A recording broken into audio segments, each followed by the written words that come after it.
नमस्कार. आपल्या स्वयंपाकघरात आपल्या सर्वांचं स्वागत आहे. आज बनवणार आहे दिंड. तर इथं मी डाळ भिजायला घातली होती. अर्धा तास झाली बघा, कशी डाळ टम्म अशी फुगलेली आहे. आता ह्याच्यातलं पाणी सगळं मी निथळून घेतलंय.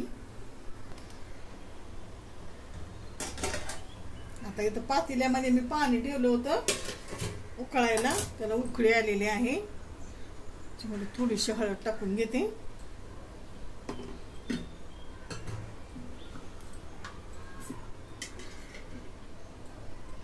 तेल आणि आता ही डाळ याच्यामध्ये टाकून घेते.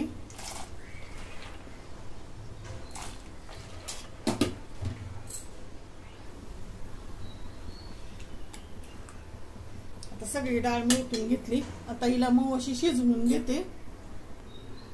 आता डाळ शिजते तोपर्यंत इथे मी कणिक मळून ठेवते, म्हणजे चांगली भिजून ना. त्याच्यात पीठ चाळून घेतले, मीठ टाकून घेतले. आता ही मळून घेते.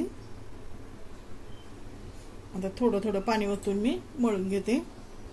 आता कणिक मी अशी भिजवून घेतली. आता त्यात थोडंसं असं पाणी मारून घेतलंय. आता ही चांगली भिजून देते. डाळ शिजल्यानंतर मी नितळून घेतलेली आहे. त्याची वेळवणी डाळशी वेगवेगळी करून आणि डाळ पूर्ण नितळली की ह्याच्यामध्ये पातेल्यामध्ये गूळ आणि डाळ अशी शिजवून घेतलेली आहे बघा. मी त्यातलं गूळ आटलेला आहे पातळ होऊन. त्यामध्ये 1 चमचा तूप टाकून घेते.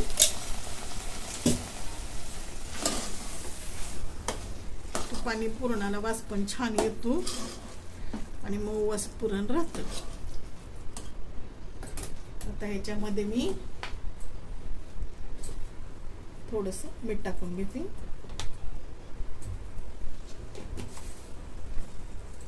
आता हे मीठ मिक्स करून घेते.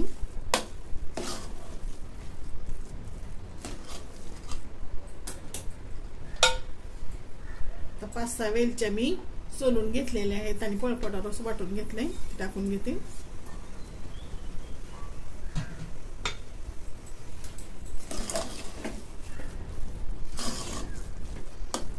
जवळजवळ पुरण आपलं झालेलंच आहे. 1-2 मिनिट अजून मी परतून घेते. पुरण परतून झालेलं आहे.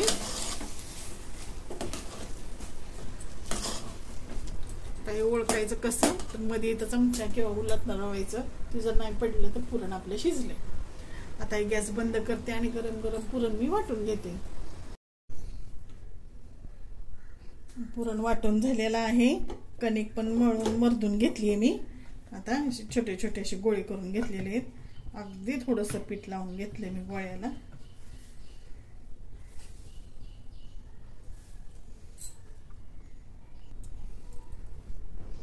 आता असं पातळ असं लाटून घेते.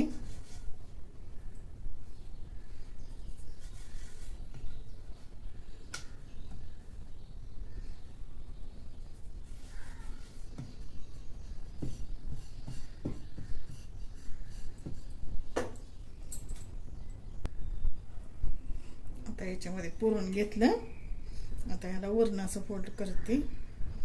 इकडनं असं फोल्ड, इकडनं असं.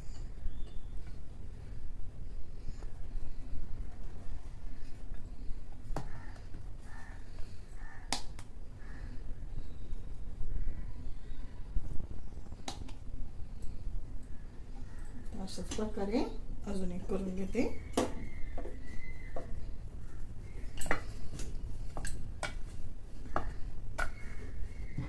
थोडंसं पीठ लावायचं.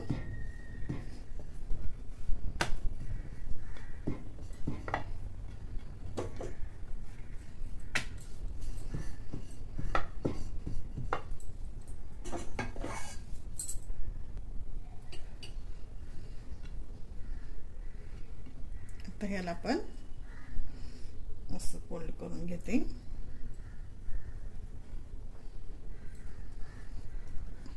अशा प्रकारे चौकोन असा आपण ह्याला आकार देऊ, आयत कोन. आता अशा प्रकारे सगळे करून घेते. आता इथं चाळणी खाली पाणी ठेवलेलं आहे, त्याच्यात चाळण आणि डिश ठेवलेली आहे. डिशला मी तेल लावून घेतलेलं आहे. आणि आता ही 15 मिनिटं उकडून घेऊ. अशा प्रकारे मी 15 मिनिटं उकडून घेतलेला आहे आणि इथं मी कट करून दाखवते तुम्हाला.